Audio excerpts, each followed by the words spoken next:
mati wa dhulami maulaya sholli wa sallim daiman abada ala habibika khairil khalqi kullihim huwal habibul ladzi turja syafa'atuhu likulli haulin minal ahwali muqtahami ya Rabbi bil Mustafa balligh maqasidana waghfir lana ma madha ya wasi'al karami. Bismillahirrahmanirrahim. Assalamualaikum warahmatullahi wabarakatuh. Lillahi ta'ala wa hadiyatul nabi Muhammad sallallahu alaihi wasallam ila ila syai'ul fi wa hadiyatul rabbil alamin wa sallallahu alaihi wa sallam wal mu'awwin wa jami'i tabi'in wa tabi'in wa ila jibal manillah wa awliyatillah inna kana wa qulu ila jibal hadisin wa faslirin khususan syai'man hamdani wa sya'ul wa tazilani wa syai'ul khamdin arroji wa syai'man al-qudi wa syai'man bibukasi wa syai'ul al-mahali wa syai'ul al-asyuti wa syai'ul Sulaiman al-Jamal wa syai'man asyawi wa syai'man asyawkani wa syai'man al-alusi wa syai'man rabi al-bandani wa syai'man Mustafa al-Marawi wa syai'man ibn Ashir wa syai'man Awali Asy'arawi wa syai'man Tantawi wa syai'man As-Suhaili wa syai'man Muhammad Ali Asy'afuni wa syai'man Quraisyab wa khususan Laiki Bisri Mustafa dan Musannif hadzal kitab wa ila jami'i syaikhina wa syaikhina syaikhina lahumul Fatihah.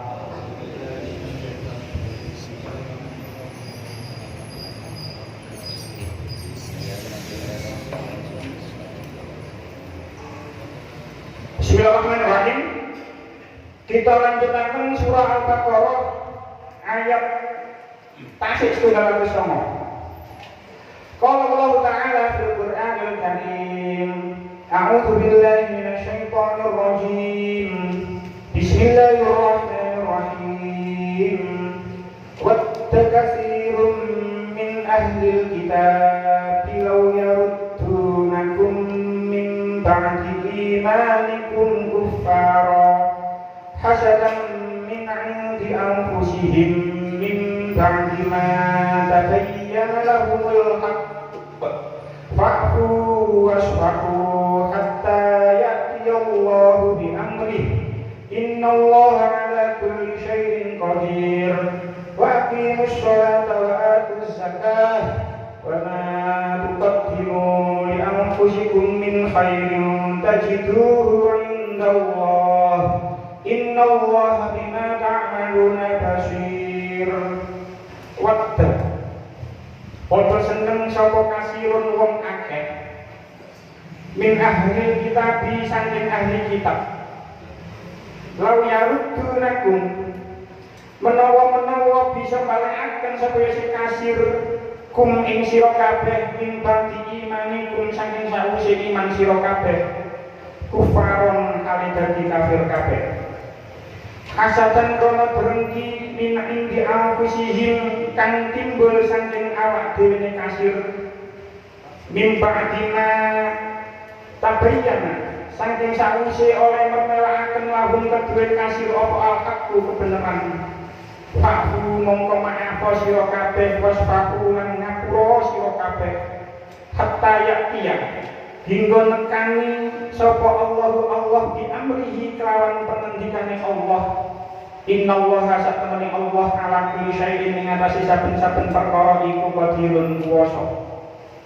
wa aqimu lan padha nglakoni sapa sira kabeh as-sholata ing salat wa atu lan meneha sapa sira kabeh az-zakata ing zakat wa malan ing barang tuqaddimu kang dhisikaken sedaya sira kabeh li anfusikum kanggo awak-awak sira kabeh min khairin bayani kebencian tajiduru mongko nemu sapa sira kabeh ru'un khair indallahi monggo Gusti Allah. Innallaha satamene Gusti Allah bima kelawan barang tak naluna kang nglakoni sapa sira kabeh ing maniku basirun mirsani. Wasyarifun atau sama akeh wong-wong saking ahli kitab kang padha nglamun kepingin supaya sira kabeh padha balik padha dadi kafir maneh jalaran padha kasut sakwise terang tumrape dheweke yen kang digawa Nabi Muhammad iku nyata bener mula padha akeh maaf lan ngapura sehingga Allah Ta'ala nekakaken perintahe kiamat sejatine Allah Ta'ala iku kuwasa atas sekabehane perkara. Sira kabeh didhawuhi supaya padha nindakaken salat lan padha menehaken zakat. Samubarang kebagusan kang sira amalaken kanggo awak sira iku mesti bakal padha sira temu ganjarane ana ing ngersane Allah. Satemene Allah Ta'ala iku tansah mirsani semua barang kang padha sira lakoni. Ayat sabesongo niki ini sampun kula terangaken namun karena keterbatasan waktu sehingga boten saged tutup terus kula baleni sekedhik. Ayat sabesongo niki ini menceritakan tentang asbab nuzul ketika itu terjadi perang Uhud. Ketika terjadi perang Uhud kekalahan dalam tanda kutip, kekalahan dalam tanda kutip masih sakjane menang, tapi karena satu hal ini sampun kula ceritani, akhirnya banyak sahabat yang meninggal di medan Uhud. Bahkan diceritakan sampai 70 syuhada Uhud, termasuk pamannya Kanjeng Nabi Sayyidina Hamzah. Itu meninggal di Uhud. Karena banyaknya orang yang meninggal, karena banyaknya sahabat Nabi yang meninggal, wong-wong Yahudi ini pada ngomong orang-orang Islam, lek pancen Islam itu bener, gak ngarah Allah, mateni sahabat-sahabat Kanjeng Nabi akeh sak ngono. Sing bener iku Yahudi, makane apa membalik orang Yahudi ya, ojo nang Islam. Kurang lebih seperti itu. Mereka berusaha untuk mengembalikan orang-orang yang pun masuk Islam supaya balik mana nang Yahudi, balik mana nang agama Yahudi. Kenapa? Hasadan, karena hasud. Ini sampun kula ceritani jawab tebih ini kuatan masalah hasud ini. Orang-orang Yahudi itu hasud karena mereka tahu kalau Rasulullah itu hak. Sesuai yang diceritakan tentang ini kitab Taurat mereka. Dilarang Nabi Muhammad, Nabi akhir zaman bukan dari kalangan Bani Israel, kok dari Bani Ismail sehingga mereka hasud. Hasadan min anfusihim min ba'di ma tabayyana lahumul haq. Mereka tahu kalau mereka itu hak. Ini, mereka tahu kalau Kanjeng Nabi itu hak, sehingga mereka hasud. Ini itu terakhir, ternyata hasud itu gak kabeh elek. Iku ini terakhir kembali. Mereka tuh hasud ini buat cerita bahwa apa hasud itu, tapi gak kabeh hasud itu ono hasud sing apik. Tafsir Al-Qurtubi, ketika menerangkan ayat 1 sama ini, Imam Al-Qurtubi dawuh, al-hasadu naw'ani. Hasud itu ono warna. Al-hasadu naw'ani mazmumun wa mahmudun. Siji hasud itu sing mazmum itu tercela. Sing nomor loro wa mahmudun ono hasud sing mahmud terpuji sing apik. Dan mriki ditawakan fal mazmumu Imam Al-Qurtubi berkata, adapun hasud yang tercela, hasud sing elek iku antaman nazawala nikmatillahi an akhikal muslim. Jika seseorang, kamu berharap hilangnya nikmat Allah yang diberikan kepada saudaramu sesama muslim, wasawa'un ma'adzalika anta uda ilaika aula. Masih nikmat iku kepingin yang diberikan kepada saudaramu, iku kepingin balik nang sampean atau tidak. Itu namanya hasud yang tercela. Misalnya mawon, ndek-ndekan ana tangga kok nyari mobil, terus sampean nang ati, dia nang ati. Mandar muka montore tabrakan. Itu hasud. Itu masuk hasud. Mandar muka ilang mobil. Untuk mandar muka aku sing oleh mobil koyok ngene. Baik nikmat itu nopo nikmat yang diberikan Allah kepada seseorang itu kepingin kita miliki atau tidak, itu namanya sudah hasud. Dan itu adalah hasud yang madhum, hasud yang elek. Wa hadzal nawu allazi dammahu wa ta'ala fi kitabihi bi qawlihi am yahsuduna nasa ala ma atahum wa min fadli. Dan ini adalah hasud yang yang dihinakan oleh Allah, seperti halnya teng surah An-Nisa ayat 54 tentang Gusti Allah dawuh am yahsuduna nasa ala ma atahum wa min fadli.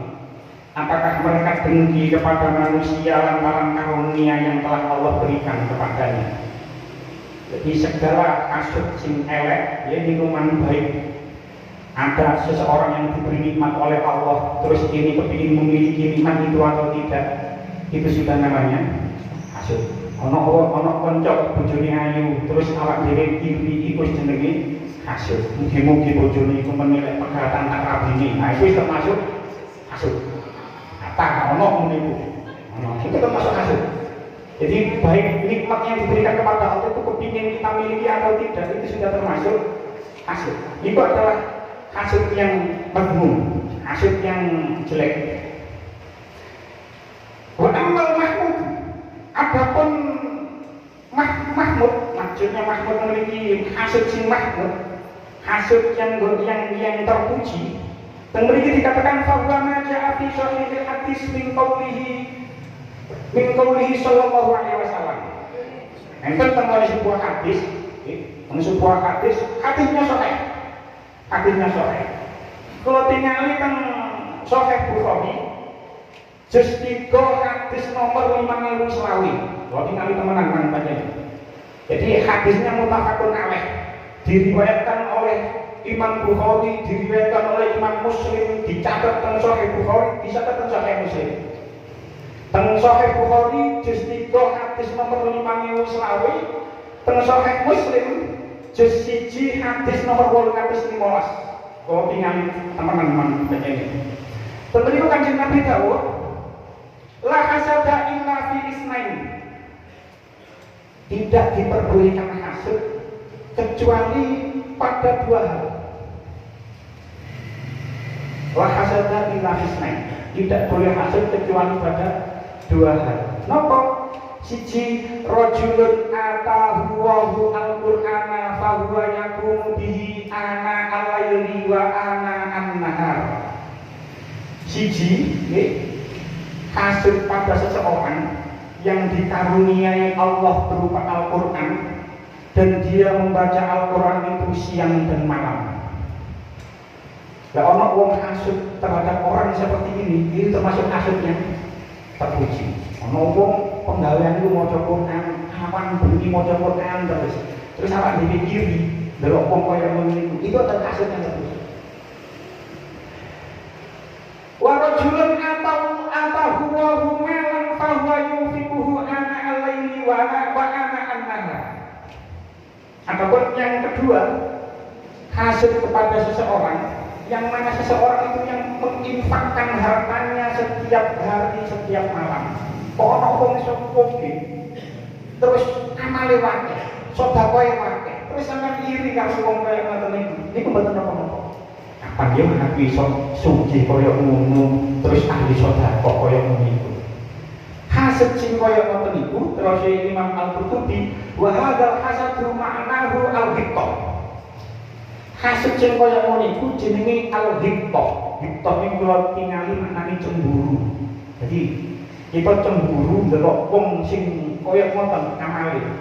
Sugih sedekah akeh, utawa ahli maca Quran, siang malam selalu maca Quran. Terus kita iri terhadap orang seperti itu, berharap kita menjadi orang seperti itu, maka itu diperbolehkan. Dan itu adalah hasil yang terpuji. Boleh, kita lanjutkan. Fakhu wasfahu hatta ya'tiyallahu bi amri. Maka maafkanlah dan biarkanlah sampai Allah memberikan perintahnya. Napa perintah Allah? Teng tafsir Jalalain, ayat kitalun tegese perang. Jadi tunggulah perintah Allah yaitu perang. Nah, ayat niki fa'fu wasfahu niki dinasah kali ayat 29 surah At-Taubah. Jadi ini ayat pinten ini manan min ayatin ayat 100 pinten manan min ayatin ini 106 ini kita sudah menceritakan, kita sudah membahas tentang apa itu ayat nasakh, apa itu ayat mansukh. Nah, fakhu wasfahu ini sudah dimansukh. Ulama berbeda pendapat. Ada yang mengatakan dimansukh dengan surah At-Taubah ayat 29, qatilul ladzina la yu'minun ila qaulihi shahirun. Ini menurut pendapat Ibnu Abbas. Wakila ada yang juga yang berpendapat an-nasikhul laha sing menasah ayat ini adalah kok faktulul musyrikin. Surah At-Taubah juga tapi ayat 5. Jadi awalnya Kanjeng Nabi niku ketika ke Madinah niku sering mengalami konflik dengan orang Yahudi dengan orang musyrik. Tapi Allah menahan mereka, orang-orang Islam, menahan Kanjeng Nabi dan para sahabat. Ojo perang. Perintahnya pada ayat ini, fakhu wasfahu, maafkanlah dan biarkanlah. Jarno. Sahabat yang kepingin perang, digarai terus, digarai dipojokkan. Tapi perintah Allah, fakhu wasfahu, hatta ya'tiyallahu bi amri, sehingga datang perintah Allah. Apa perintah Allah? Perang. Jadi diceritakan 2 tahun setelah ayat ini, 2 tahun setelah ayat ini turunlah surah At-Taubah. Sehingga 2 tahun setelah ini ayat ini turun, maka ada perintah berperang terhadap orang-orang Yahudi. Dan dalam tafsir As-Sawi dikatakan, wa amma ahlul kitab falam yu'maru bi qitalihim illa fi ghazwatil ahzab. Ini sampun kula ceritakan ketika Kanjeng Nabi Kanjeng Nabi itu mengalami peperangan 27 peperangan. Ini dari gua ceritakan. Tenggone musola itu enten cepetakan ayat benten tapi membahas tentang ini juga. Kanjeng Nabi itu mengalami perang itu 27 kali peperangan. Itu enten dalam kitab Bidayah wa Nihayah karena Imam Ibnu Katsir. 27 kali peperangan. Itu awalnya sing diperangi itu orang-orang musyrik. Belum ada perintah untuk memerangi orang Yahudi. Maka dalam tafsir As-Sawi dikatakan wa amma ahlul kitab falam yu'miru bi qitalihim illa fi ghazwatil ahzab. Adapun terhadap orang-orang ahli kitab yaitu wong-wong Yahudi, dalam hal ini orang Yahudi, orang-orang Islam tidak diperintahkan berperang terhadap mereka kecuali fi ghazwatil ahzab, kecuali pada perang al-ahzab. Al-ahzab itu perang sekutu. Jadi puluhan kafir. Kemudian kita katakan faqatala Quraidah wa ajlatani Nadir wa Ghaza Khaybar. Maka Kanjeng Nabi berperang dengan Yahudi suku Quraidah dan mengusir Bani Nadir ketika perang Khaybar. Jadi ayat niki sampun dinasah fakhu wasfahu, perintah pada saat itu dikongkon memaafkan, dikongkon membiarkan, tapi sampun dinasah dengan perintah untuk memerangi orang-orang yang tidak beriman. Jadi qatilu alladzina la yu'minun, surah At-Taubah ayat 29. Pendapat Imam Ibnu Abbas. Wa qala Abu Ubaidah, menurut pendapat Abu Ubaidah, kullu ayatin fiha tarkun lil qitali fahiya makkiyatun mansukhatun. Niki menurut pendapat Imam Abu Ubaidah, setiap ayat yang membahas tentang meninggalkan perintah perang itu semua adalah ayat makkiyah yang sudah dimansuh. Kalau si Imam Abu Ubaidah. Tapi menurut Ibnu Atiyah, oh tidak, hak waikunu wa hukmuhu bi anna hadhil ayatan makkiyatun dhaifun. Nek ana wong sing ngarani, maksudnya Abu Ubaidah Imam ngarani kalau ayat ini itu ayat makkiyah. Nek ana wong sing ngarani ini adalah ayat makkiyah, ya itu adalah pendapat yang dhaif. Li anna mu'anadatil Yahudi innama kanat di Madinah, karena sesungguhnya peperangan dengan orang Yahudi itu terjadi di Madinah. Makanya Syekh Imam Al-Qurtubi memiliki dawuh qultu wa huwa as-shahih. Jadi ini adalah pendapat yang sahih. Jadi faktu wasfa'u sampun dinasah sehingga orang-orang Islam akhirnya berperang dengan orang-orang Yahudi. Innallaha ala kulli syai'in qadir. Innallaha ala kulli syai'in qadir. Sesungguhnya Allah Maha menguasai atas segala sesuatu. Maksudnya apa? Tafsir At-Tabari dikatakan Allah berkehendak untuk membalas mereka semua karena pembangkangan mereka, dan Allah juga berkehendak untuk memberikan hidayah kepada mereka. Jadi innallaha ala kulli syai'in qadir. Allah kersa yang dibales kabeh, lek Allah kersa ya dikai hidayah kabeh. Pun itu lanjut lagi. Wa aqimus sholata wa atuz zakah, dan dirikanlah sholat dan tunaikanlah zakat. Wa ma tuqaddimu li anfusikum min khairin tajiduhu indallah, dan apa-apa yang kamu usahakan dari kebaikan pada dirimu tentu kamu akan mendapatkan pahalanya pada sisi Allah. Innallaha bima ta'maluna basir. Sesungguhnya Allah Maha melihat apa yang kamu kerjakan. Ayat ini masih ada hubungannya dengan ayat sebelumnya. Ketika perintah takfu wasfatu, ya, maafkanlah, maka maafkanlah dan biarkanlah. Ini sajanya orang-orang Islam itu pun kepingin perang. Tapi karena belum ada perintah dari Allah, Rasulullah yang memerintahkan untuk berperang, sehingga orang-orang Islam dikontrak menyibukkan dirinya untuk melakukan sholat dan zakat. Makanya tafsir Ibnu Katsir dikatakan yahussu ta'ala 'alal istighlali bima yanfa'uhum wa ta'udu 'alaihim akibatuhu yaumal qiyamati min iqamati shalah wa ita'i zakat. Ayat niki, di ayat 110 niki, itu Allah memerintahkan kepada orang-orang Islam untuk menyibukkan dirinya. Sibukno awakmu dengan amal yang bermanfaat nanti pada hari kiamat. Ya contohnya sibukkan dirimu dengan sholat dan sibukkan dirimu dengan zakat. Nah, terus apa? Itu seringkali itu menggandeng perintah sholat dengan perintah zakat. Itu watak hakimus sholat wa atuz zakat. Menggandeng perintah sholat dengan perintah zakat. Karena sholat itu memperbaiki keadaan individu dan zakat itu memperbaiki keadaan masyarakat.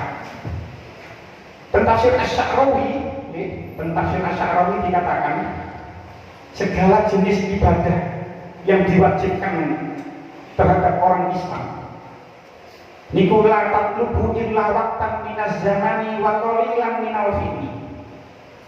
Kabeh sing diwajibno karo Gusti Allah terhadap orang-orang Islam, kabeh iku dilakukan kecuali illa waqtan minaz zaman, kecuali waktu yang sedikit dari sebuah waktu. Jadi illa waqtan minaz zaman wa qalilan minal fi'li, dan sedikit yang dikerjakan. Jadi contohnya apa? Tafsir Asy-Sya'rawi dikatakan kasyahadati alla ilaha illallah wa anna muhammadar rasulullah. Syahadat niku gaya wong sing mlebu Islam iku dilakoni namung sak umur urip Islam.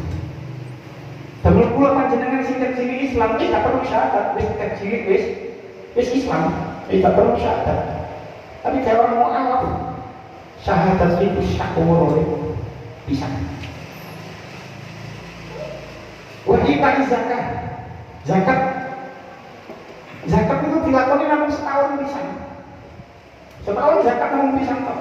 Jadi maka dikatakan ilawatan minaz zamani, hanya sekali waktu dalam suatu masa, wa qalilan minal fikih, dan sedikit yang dikerjakan. Zakat namun setahun sepisah. Poso setahun itu main sakulan. Kan sedikit. Padahal dari 12 bulan kita diwajibkan puasa hanya 1 bulan. Haji itu namun diwajib hanya buat yang mampu saja. Lek gak mampu gak wajib. Sing mampu niku namun saumur bisa. Dari sekian perintah Allah yang diwajibkan, niku yang kudu dilakukan mek sedikit tok. Saumur pisan. Setahun poso sakulan utawa zakat setahun sepisan, kecuali sholat. Sholat itu kita kerjakan 1 hari 5 waktu, kecuali sholat. Pengguna tafsir Asy-Sya'rawi dikatakan wa hadhihi hiya al-ibadatu allati la tasqutu abadan. Sholat ini adalah ibadah yang tidak bisa gugur selamanya. Selamanya bukan sangat gugur sholat ini. Beda dengan poso wong wis pripun wis loro-loron wis boten diharapkan sembuhnya niku wis tak wajib poso. Gak mampu haji gak wajib haji. Gak duwe donya, gak duwe duit gak wajib zakat mal. Tapi sholat itu harus tidak bisa gugur. Al-ibadatu allati la tasqutu abadan, tidak bisa gugur selamanya. Kemudian dikatakan wal insanu salim wal la tasqutu abadan wal insanu salimin wal insanu maridin. Juga dikerjakan oleh seseorang yang sehat dan seseorang yang sakit. Di wong sing sehat yang nglakoni sholat, wong sing loro yang nglakoni sholat. Poso, wong loro gak nglakoni sholat boten. Wong poso, wong loro ketika Ramadan kok loro, itu dia tidak berkewajiban puasa. Tapi sholat, apapun keadaannya, seseorang itu diwajibkan untuk sholat. Kemudian dikatakan lek kan iso fal mukminu yastabilu iso rawakinan lek iso sholat yo ngadeg, lek iso ngadeg yo lungguh, lek iso lungguh yo turu, lek iso turu cukup dengan hati, dengan isyarat. Ini menunjukkan betapa pentingnya sholat, sehingga sholat itu harus dikerjakan setiap waktu, setiap saat, apapun yang terjadi kepada orang tersebut. Bahwa niku sakit, bahwa niku dalam keadaan apapun, orang itu tetap berkewajiban sholat. Pertanyaannya, ya nopo misalnya ono wong mati terus sadare mati niku sakitnya itu lama, terus ketika sakit dia tidak melakukan sholat, lek kaya ngono ya nopo, terus kemudian meninggal. Kula pribadi niku sering lek ono orang yang dikenal dekat dengan saya, terus ada keluarganya yang meninggal. Saderenge sedo niku sakit rat dangu wong nyemput kembang amben. Jadi saya iso metu teko kasur. Niku lek orang yang dekat dengan saya, keluarganya ini mesti kula takoni. Ketika bapak atau ibu sakit ini piro suwene nang gak iso metu teko kasur sekian bulan. Terus sekian bulan itu sholat apa boten? Kadang-kadang di antara masyarakat kita ini kalau sing membiarkan siapa yang sakit di antara keluarga yang ibu bapak, ibu karena memang sudah dikembang amben gak iso metu teko kasur, gak iso metu teko kamar, sehingga tidak akhirnya tidak sholat sekian waktu. ono sing 3 bulan, ono sing 6 bulan, akhirnya terus dia meninggal dalam keadaan meninggalkan sholat sekian lama. Niku jenengan niku lah rasakno kanggone masyarakat sekitar. Niku kata sing membiarkan keluarganya seperti ini. Padahal harusnya kita, kalau panjenengan sebagai anak, sebagai apapun itu, seharusnya ketika ada wong sing loro, maksudnya di keluarga kita, entah itu ayah kita, entah itu ibu kita, atau siapapun saudara kita, lek panjang loro dadi kembang ambeng, iku kudu dieling no. Pak, Bu, niki sampun waktune dhuwur. Monggo sholat dihormati pagi. Mungkin ditayamumi. Terus dia karena wis kembang ambeng kan gak iso metu. Terus dia nonton iki ditayamumi pun ditayamumi kita sing nayamumi sing sehat. Terus mantun ditayamumi langsung sholat. Itu sholat dihormati waktu harus dikerjakan terus. Nek ketika dia sakit 3 bulan atau 6 bulan terus dilalah, ditakdir karo Allah, sedo sholat yang ditinggalkan tersebut tidak perlu diqadha. Sebab mengapa? Bagi orang meninggal dunia yang mempunyai tanggungan sholat fardu, mayoritas ulama, jumhur ulama itu berpendapat tidak bisa diqadhakan dan tidak bisa difidyahkan. Jadi lek sholat loro sekian lama kok gak tahu sholat, ya wis, menurut mayoritas ulama itu urusanmu kok karo pangeran. Allah sudah mewajibkan sholat itu dalam keadaan apa saja dan bagaimana saja kok kamu tidak sholat. Jadi menurut mayoritas pendapat ulama itu tidak bisa diqadhakan dan tidak bisa difidyahkan. Makanya itu kalau kalian panjenengan sing urip, kalau panjenengan sing urip diberi kesehatan, bisa teko mriki kan yo sehat kabeh berarti. Lek ana tanggungan sholat, biyen misale tahu berunat gak urip gak jelas maka meninggalkan sholat sekian tahun, pun si urip qadha. Masih poso yo ngono, dhek biyen tau ngurus sing nang samsak terus gak poso Ramadan, qadhaan posomu. Itu apapun kewajiban yang pernah kita tinggalkan, pokok urip itu kita harus mengqadha. Karena kalau mati, menurut mayoritas ulama, gak iso diqadha, gak iso difidyahi. Makanya saya sering menyampaikan, mungkin pun nanti kalau sampaikan mriki juga, mungkin di antara keluarga panjenengan gak kabeh kita mempunyai masa lalu yang baik. Mungkin di antara keluarga panjenengan dia tahu ada masa lalunya yang dia pernah nyimpang titik-titik lah, atau nyimpang akeh yombo. Jenenge masa lalu kan kita ngerti. Kalau kali panjenengan kan ngerti biyen tau ya nopo. Sakniki wis balik nang kene kabeh wis balik, wis belum ngaji. Didelok, dia kenang. Aku biyen tahu enggak yo salat tak tinggalno piro suwene, piro akeh. Lek sampai yakin sekian misalnya, oh aku tak sholat setahun, maka 1 tahun itu diqadha. Begitu juga dengan puasa Ramadan. Poso-poso mungkin nom-noman ben sering mokel. Nah, itu kudu diqadha. Mumpung cik urip, mumpung cik sehat. Sebab menurut mayoritas ulama kewajiban yang pernah kita tinggalkan ini tidak bisa diqadhakan oleh orang lain dan tidak bisa dibayarkan fidyah. Tapi pun terlanjur ya mau bagus. Mungkin ya, wis kejadian wis mati. Orang sudah meninggal, terus dia mau wis meninggal.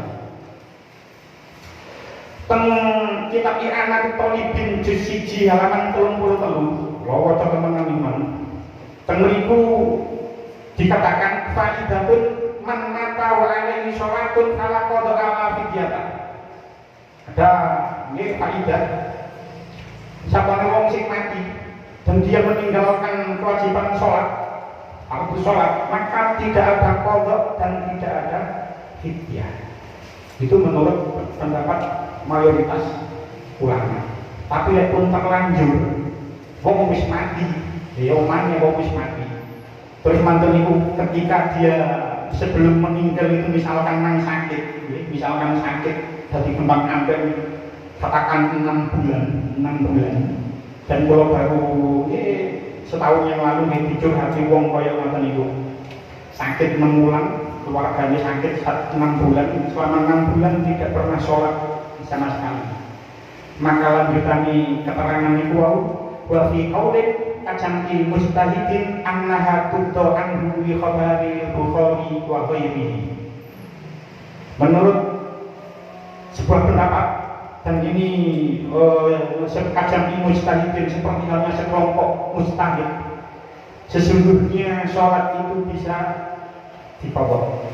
Jadi lewis terlanjur wis mati ya napa maneh kita sebagai ahli waris ya kudu ngoboki.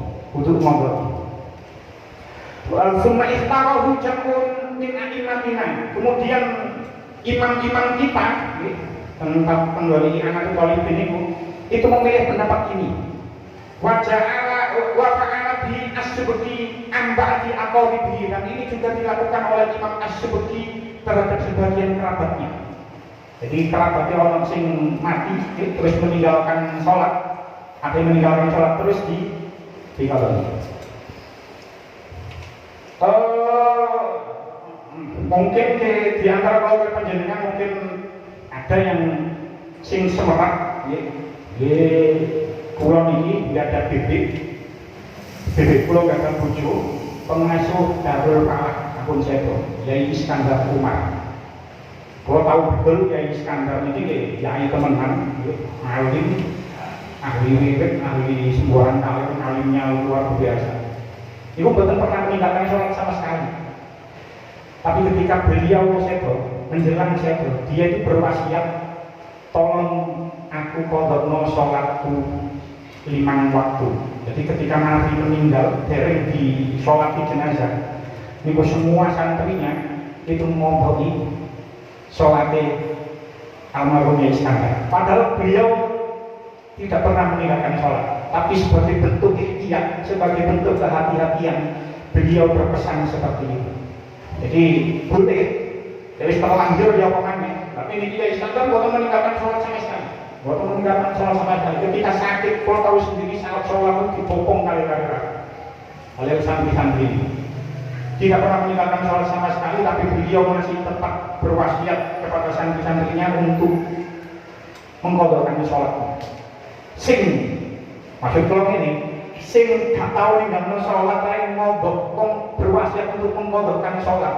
Kiai yang tidak pernah meninggalkan sholat, apa maneh kula kali panjenengan sing mungkin sering atau kadang-kadang lah mbok sholat akhiran beliau nopo yang tidak di dalam waktunya iku kudu ngobrol. Apalagi kita yang mempunyai masa lalu yang kelam, masa lalu sing gak bener, iku kudu dikodok. Lek wis mati, menurut pendapat mayoritas tidak bisa dikodok. Tapi menurut pendapat ini, Kacang Mustahidin, di annahu tuddo annahu yukhodal Bukhari. Menurut sebagian mustahid boleh dikodok. Bahkan ulama-ulama Syafi'iyah, ulama-ulama Syafi'iyah juga melakukan hal seperti itu, seperti halnya Imam As-Subki. Lanjutan keterangan berikut, wa naqala Ibnu Burhan al-Qadim. Menurut Imam Ibnu Burhan menukil dari Al-Qadim, annahu yalzamu al-waliyu anna khalafatir kahu ayyusalli anhu kasyauqi. Menurut Imam Ibnu Burhan menukil dari Al-Qadim, seseorang wali itu harus mengkodokkan sholatnya jika mayit tersebut mempunyai harta warisan, harta tinggalan, seperti halnya puasa. Di poso, ono keluarga kok ketika Ramadan meninggalkan puasa terus sedo, itu juga dipondokkan. Tapi lek urip tahu ninggalno poso, ayo disahur. Sopo ae termasuk wong sing ngurus SIM nang Samsat iku kok mokel, ya sahur poso saiki. Hukum urip. Jadi menurut pendapat yang niki, yang kedua ini pendapat mayoritas tidak bisa dikodok, tapi menurut pendapat yang kedua angsal dikodok. Jadi terlanjur yang mau nanya. Lanjutannya keterangan dari anak Thalibin, wa fi wajhin pendapat yang ketiga alaihi kasiruna min ashabina. Ini pendapat yang banyak dari sahabat-sahabat kita. Annahu yat'amu an kulli salatin muddan. Seseorang itu hendaknya sesungguhnya wali itu, walinya atau ahli warisnya itu hendaknya memberi makan angkuli sholatin, setiap sholat yang ditinggalkan itu 1 mud. Itu ono pendapat seperti itu. Jadi lek terlanjur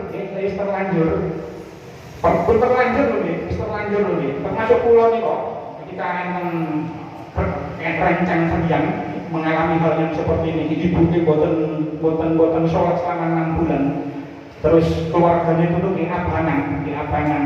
Terus kalau pakai pendapat ini, jadi setiap kali sholat yang ditinggalkan itu 1 mud.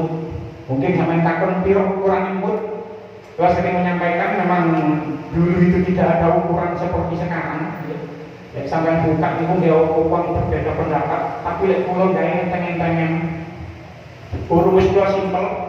1 sok zakat fitrah ini 1 sok. 1 sok ini sama dengan 4 mud. Jadi sampai lek zakat fitrah 3 kilo, ya berarti 3 perapat itu 1 waktu. Lek sedino 5 waktu berarti 3 perapat ping 5 berarti piro ketemu 3,75 kilo. Ya benar. 3,75 kilo. Iku sedino. Lek 1 sedino berarti piro? 375 ya. 3,75 kali 100. 375 kilo.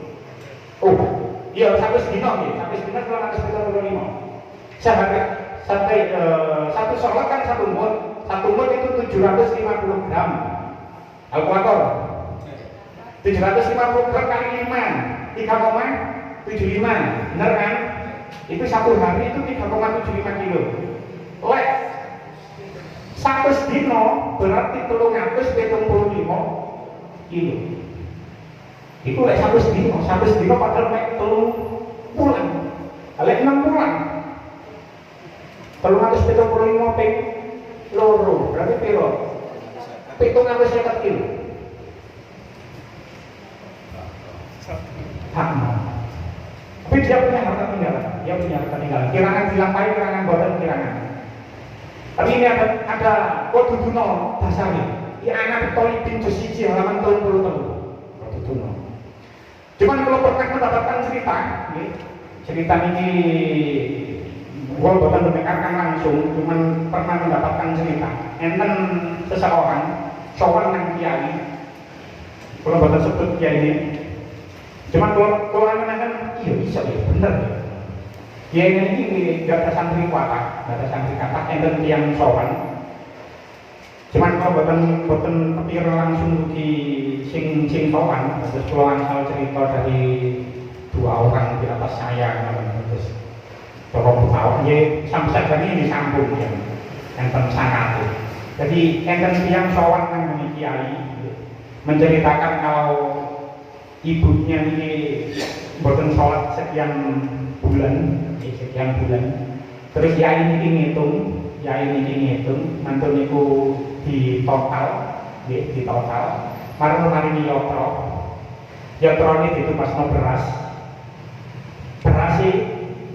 diparing nang santri ini, tapi mungkin santri ini dikongkon ngobok sholatnya.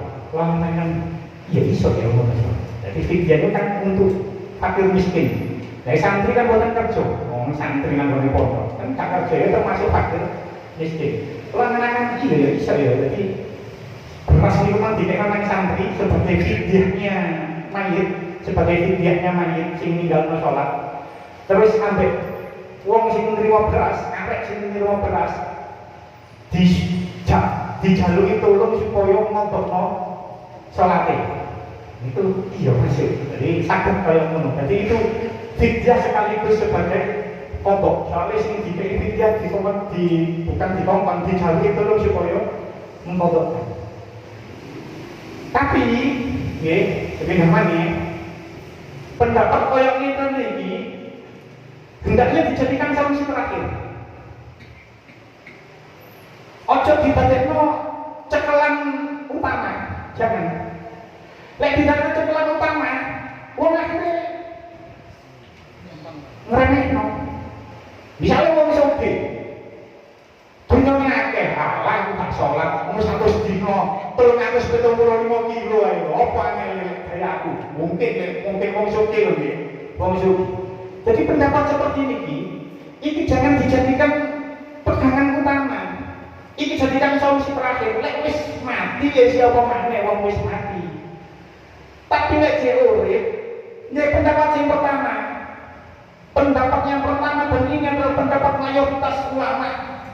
Seseorang yang meninggalkan sholat dan dia meninggal, maka sholatnya tidak bisa dikodok dan tidak bisa dibayar dengan fidyah. Itu sih udah dicekel dan itu yang harus diajarkan kepada masyarakat umum. Sampai di ono pendapat ketiga kaya ngene, wah kok sing sugih-sugih ngremehno bisa sholatan pindho ngatus sek rasa akhirnya kan sembrono akhirnya. Sembrono akhirnya. Jadi pendapat kaya ngeten itu aja diajarkan nang masyarakat. Tapi lek wis pancen terjadi ya nggak apa maneh wis terjadi. Termasuk juga ojo di sebarno nang masyarakat, ojo dijadikan sebuah kebiasaan. Kirangan memiliki ono kirangan boten. Setiap Jumat terakhir bulan Ramadan iku ono jenenge salat kafaroh. Ayo ono sing lawuh enggak? Nang kene ono sing lakoni ngono apa enggak? Tentang besok ini ono. Lek besok ini iku lore kali, besok sing kula maksud ibune kali. Kenceng kali ini. Ya sebutkan gua sebut, tapi ya ini sabun sedo. Tapi tasik diajarkan, dibiasakan. Sajane ojo. Niku lek dibahas atus cara fikih ono sing ngatano haram. Sebab jarene orang yang melakukan sholat kafarat setelah Jumatan 4 rakaat mocoe nopo kok gak tau ngakon dadi gak tau. Wal al-kawisar mbek. Inna anzalna ibu seperti ini berarti tahu. Berarti tahu. Petang rakaat boten nate niku nggih, boten nate tasyahud awal nggih. Boten. Ojo dilakoni maneh. Wis. Ojo dilakoni maneh. Wis lho, enak ya. Ojo dilakoni maneh. Sepet napa? Boten enten sanate. Menurut fikih niku haram. Lha yang mau iso salat nek petang rakaat, ngapaloi salat sing ditinggal selama 70 tahun. Akhire ngremehno. Niku enten tentang desa mriki kenceng iki pas kidule kami. Tak sebut desa ini, tapi insya Allah sampai ke tahu krungu. Aja dilakoni maneh. Akhirnya wong lek nglakoni ngono ini disampaikan kepada masyarakat umum. Nyentekno. Alah, aku wis tau salat kafaroh, wis beres. Hari sampai duwe keyakinan koyo ngono. Jadi untuk disampaikan kepada masyarakat umum, ojo dilakoni sholat kaya ngono dan gunakan pendapat yang mayoritas. Wong lek mati ninggalno sholat iku gak iso dikodhoki, gak iso difidyai. Aduh iki wis sehat menit durung mari iki.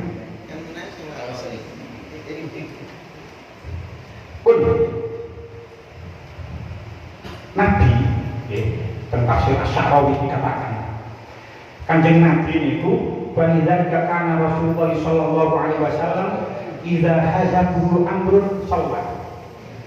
Kanjeng Nabi niku ketika Kanjeng Nabi niku mengalami susah, ini Kanjeng Nabi niku salat. Kanjeng Nabi niku salat. Jadi wa makna hazabu amrun aido bi asbabu rumput, pokoknya rumput, supaya rumput. Kanjeng Nabi menghadapi susah terus tentang masalah si rumput, tentang itu Kanjeng Nabi itu melakukan sholat. Malam yajib makhrajan wala tariqan illa ayyal ja'a ila Allah. Tidak ditemukan jalan keluarnya, tidak ditemukan jalannya kecuali memohon kepada Allah. Jadi seperti dikatakan idza hatta sahada ya tawakkal al-insan wa yusalli raka'ataini ghairul fardhu. Ya Allah manusia mengalami hal yang serupa ya. Hendaknya manusia itu berwudu dan melakukan sholat 2 rakaat semayat umayyasha'u fayujibar rijulahu karbahu. Setelah melakukan sholat sunnah 2 rakaat maka berdoalah, maka Allah akan membahagiakan kesusahanmu. Ini dalile sholat hajat. Dalile sholat hajat. Jadi kalau panjenengan sing ono masalah napa mawon Kanjeng Nabi niku susah niku sholat, maka kita kalau mempunyai masalah apapun itu hendaknya kita melakukan sholat 2 rakaat. Ini adalah dalilnya sholat sunnah hajat. Lanjutannya ayat wa aqimus sholat wa atuz zakat. Untuk saja. Tentang surah Sya'rawi disebutkan, tentang surah Sya'rawi disebutkan waqad sunniyat az-zakatu li annaha fi dhahiriha naqsun wa fi haqiqatiha ziyadatun. Zakat itu zahirnya zakat itu berkurang, tapi hakikatnya bertambah. Jadi zakat menggunakan tafsir Asy-Sya'rawi itu zahirnya berkurang. Anda mempunyai duit 1 miliar, ya, mempunyai uang 1 miliar, kewajiban kula kalau panjenengan zakat 1 miliar itu piro? 20 juta, 25 juta, 25 juta. Jangan kayak 25 juta itu zahirnya kan kurang. Aslinya duit 1 miliar berarti 175, tapi pada hakikatnya bertambah. Lek riba kali ani, uang riba zahiruhu ziyadatun wa haqiqatuhu naqsun. Riba iku zahire tambah, hakikate kurang. Ben ngutangi wong 100 juta, engko bayarno 110, zahirnya tambah tapi hakikatnya kurang. Betul. Langsung diomong. Lanjutannya ayat wa ma tuqaddimu li anfusikum min khairin tajiduhu indallah.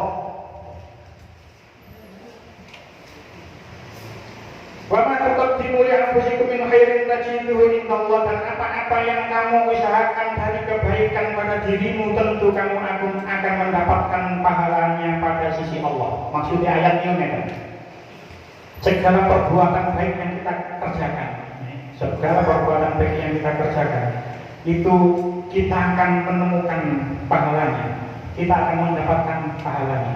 Tafsir Asy-Sya'rawi, Syekh Mutawawi Asy-Sya'rawi dawuh, wa idza shalla falahu ajrun.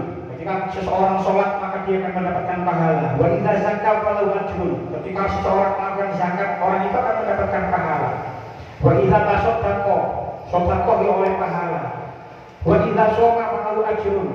Poso dia oleh ganjaran. Wa idza hajja falahu ajrun. Haji, ketika seorang melakukan haji, dia pun akan mendapatkan pahala. Kullu ma yaf'aluhu min hajillahi lahu ajrun. Segala yang kita kerjakan kalau itu untuk Allah maka termasuk mendapatkan pahala. Nyambut gawe digawe kali anak bojo, maka nyambut gawe sing kaya ngono mendapatkan nilai pahala. Jadi setiap yang kita kerjakan itu mendapatkan pahala. Bahkan Syekh Mutawawi Asy-Sya'rawi dawuh, wa laysa ajrun bi qadri amali bal afal amal. Ganjaran itu gak sekedar ganjaran. Ganjaran itu bukan hanya karena amalnya itu saja, tapi dilipat gandakan. Sholat, apapun bentuk amal baik, bentuk amal soleh, itu dilipat gandakan oleh Allah. Wa iqra' qauluhu ta'ala, bacalah surah Al-Baqarah ayat 231. Masalul ladzina yunfiquna amwalahum fi sabilillahi kamathali habbatin ambatat sab'a sanabila fi kulli sunbulatin mi'atu habbah.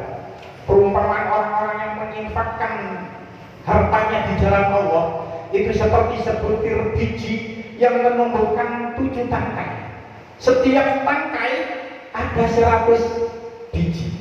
Jadi siji ono 7 tangkai, setiap tangkai ada 100 biji. Dilipat gandakan sampai 700 kali. Wallahu yudha'ifu liman yasha, dan Allah lipat gandakan bagi siapa yang Dia kehendaki. Wallahu wasi'un alim, sesungguhnya Allah itu maha luas dan maha mengetahui. Jadi setiap amal yang kita kerjakan itu dilipat, pahalanya dilipat gandakan oleh Allah. Makanya dalam tafsir Al-Qurtubi ketika menceritakan ayat ini, ja'a fil hadis wonten namanya sebuah hadis tidak diceritakan melalui hadisnya pengundi. Tapi dalam tafsir Al-Qurtubi dikatakan amal abda idza mata qala an-nas ma khawaf. Ya ana wong mati. Ya ana wong kok mati. Menungso iku padha takon apa sing ditinggalno. Tapi wa qala al-malaikah ma qaddama. Tapi malaikat pun berkata apa yang telah dia kerjakan pada masa dulu. Jadi menungso ana wong mati tindakannya apa rek sing mati.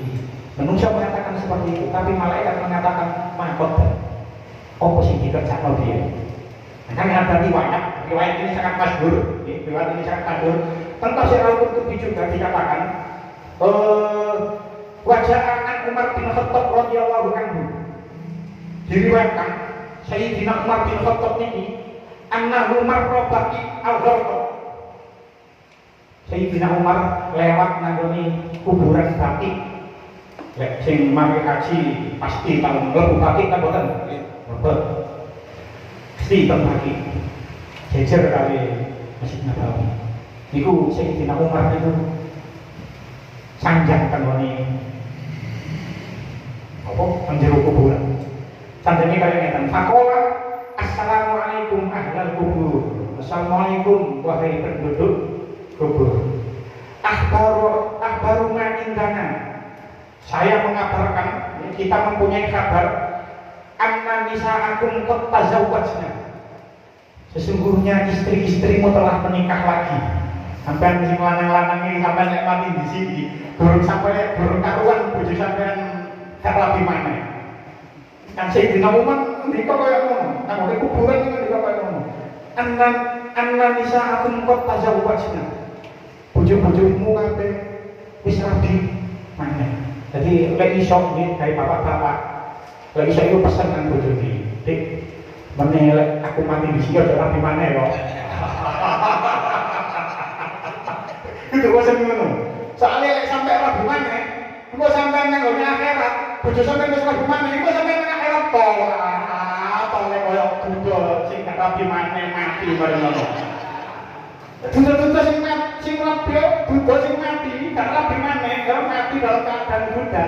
Niku kaya nang akhirat to lah, koyo wonga bromo. Ya koyo wong sing lanang mati dhisik, mangko ternyata bojone rabi maneh. Jadi lek iso pesen koyo ngono, Dik. Lek aku mati sik aja rabi maneh ya. Aku kepengin gumbul sampean meneh nang surga. Ya. Kan niku kok critakno. Menurut pendapat Imam Sayyidina Abu Bakar As-Siddiq, seseorang istri itu akan berkumpul dengan suaminya yang terakhir. Menurut pendapat nanti gua ceritakan. Foto awal ayat 2 ayat 20 ayat 3 nih. Pokok foto awal pernah gua ceritakan. Jadi lek sak pesen apa yang ngono, lek ditakoni balik, lek sing mati aku sik ngopo, Mas? Ya aku rabi maneh. Lho nek gak apa-apa, kok enak wis Mas, gak usah ngomong kok enak. Gak usah ngomong kok enak, wis penting koyo ngono. Lek sing mati sing lanang, sing wedok aja rabi, maneh cek numpuk nang surga. Tapi lek sing mati sing wedok sik sampean rabi maneh tanggal ya. Ya rabi maneh Dik, rabi maneh. Wis iki koyo ngono. Jadi Sayyidina Umar seneng koyo ngono. Indana an nisa'akum qad tazawwajna, bojo-bojomu wis rabi maneh. Wa duwakum qad sukinat. Rumahmu sudah ditinggali. Omahmu sing biyen makro-makro, omahmu sing kon tempati sekian tahun namanya saya wis tinggali wong liya. Wa amwalakum qad kusimat. Dan harta bendamu sudah dibagi. Ini enten ceritanya tentang Tafsir Al-Qurtubi di ayat 10 ini. Fa'ajaba Habib. Kemudian bilalah ada suara yang menjawab. Habib niku suara kang pokok.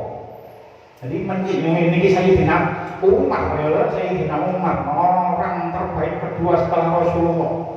Sing gantene khalifah mantun Abu Bakar mantun Sayyidina Umar. Ketika Sayyidina Umar mantun cerita koyo mantun ngomong koyo dalam kuburan, tiba-tiba fa'ajabahu hadifun.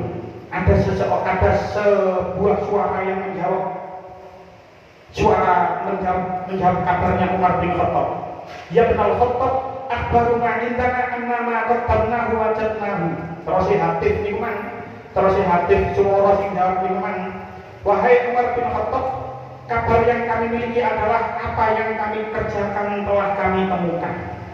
Jadi siapa saja yang hidup di dunia dulu, ibu ngerjakan amal soleh, apa mawon, kita akan menemukan pahalanya. Termasuk jawaban yang kita kerjakan dulu juga kami temukan. Wa ma anfaqnahu faqad wabihnahu. Apa yang kami infakkan, kami sudah menemukan keuntungannya. Sedekah napa mawon yang kita sedekahkan dari suara nikmat, kita sudah menemukan keuntungannya. Wa ma khawafnahu faqad khasirnahu. Apa yang kami tinggalkan, kami merasa kerugiannya. Yo napa mawon yang pernah ditinggalkan menenanggone singkat dilakoni iku orang-orang nang kubur, jeneng kuburan itu merasakan kerugiannya. Makanya walaqad ahsana qail, ada sebuah syair yang mengatakan qadim li nafsika qabla mautika sholihan wa i'mal falaisa ilal khuludi sabilu. Terus Imam Al-Qurtubi, alangkah baiknya seorang syair ini mengatakan, lakukanlah amal solehmu untuk dirimu sebelum engkau meninggal dunia, dan kerjakanlah amal soleh itu sebab tidak ada jalan untuk menggapai keabadian. Seorang syair yang lain mengatakan, walat tukaid, niki pasari boten disebut, walat tukaid walat taka ummuka bagian wal qaumu haula haulaka yatakuna sururan fa'mal yaumin takunu fihi idza bakau fi yaumi mautika dhahikan masrura. Iki sering iki awak asal bahasa Arab. Jadi sering kita dengar ketika engkau dilahirkan oleh ibumu, dia melahirkanmu, ibu kita itu melahirkan kita dalam keadaan menangis. Setelah kita lahir, semua orang di sekitar kita tertawa. Maka kerjakanlah amal yang baik. Fa'amal yaumin takunu fi idza bakau. Maka kerjakanlah amal yang baik untuk suatu hari di mana jika mereka menangis, fi yaumi mautika dhahikan masrura. Pada hari kematian kita, orang-orang di sekitar kita menangis, tapi kita tertawa karena bahagia. Makanya kalau biar kita matur, kita tasik dari kamu, bimbangane masalah wong wedok bojo mangrat di mana, bojo wedok di mana. Tasik nembe iki kula critakno. Ketika ada orang yang baik meninggal, itu manusiawi kalau kita menangis. Apalagi misalkan itu keluarga kita, entah itu ayah kita, entah itu ibu kita, itu manusiawi kalau kita menangis. Tapi ojo terlalu sedih, jangan terlalu larut dalam kesedihanmu. Delok teko sisi dia yang meninggal. Sesungguhnya dia yang meninggal itu merasa bahagia. Kalau ini dikatakan fi yaumi mautika dhahikan masrura. Dia yang meninggal itu pada hari kematian dia itu tertawa karena bahagia. Delok teko sisi orang yang meninggal. Wong sing meninggal iki pancen api. Gak usah disedih teman-teman. Dia sudah bertemu dengan nikmat kubur. Dia sudah melihat tempatnya nanti di akhirat seperti apa. Dia sudah bisa bertemu Rasulullah. Jadi ya boleh sedih, tapi kalau memang orang yang meninggal ini baik, lihatlah dari sisi dia yang meninggal. Dia akan merasa bahagia. Lanjutannya ayat terakhir, innallaha bima ta'maluna basir. Sesungguhnya Allah Maha melihat apa yang kamu kerjakan. Maksud ayat ini, apapun yang kita kerjakan, baik itu amal sing apik, baik itu amal sing elek, baik itu kita kerjakan secara terang-terangan atau kita kerjakan secara sembunyi-sembunyi, Allah pasti tahu amal yang kita kerjakan. Pun cekap semanten, ya apa ini ada pocok gak bisa jam. Pun pocok wis mari nabian pun boten bisa maca wis jam iki. Pun saja Mama. Wis jam pun. Mudah-mudahan kita bermanfaat. Bismillahirrahmanirrahim. Muhammad wa ala alihi wa sahbihi Muhammad. Alhamdulillah rabbil alamin. اللهم صل على سيدنا محمد صلاة تنجينا بها من جميع الأهوال والآفات وتقضي لنا بها جميع الحاجات وتطهرنا بها من جميع السيئات وترفعنا بها عندك على درجات تبلغنا بها أقصى الغايات من جميع الخيرات في الحياة وبعد الممات إنك على كل شيء قدير ربنا آتنا في الدنيا حسنة وفي الآخرة حسنة وقنا عذاب النار صلى الله على سيدنا محمد في الأمي وعلى آله وصحبه وسلم الحمد لله رب العالمين والسلام عليكم ورحمة الله وبركاته.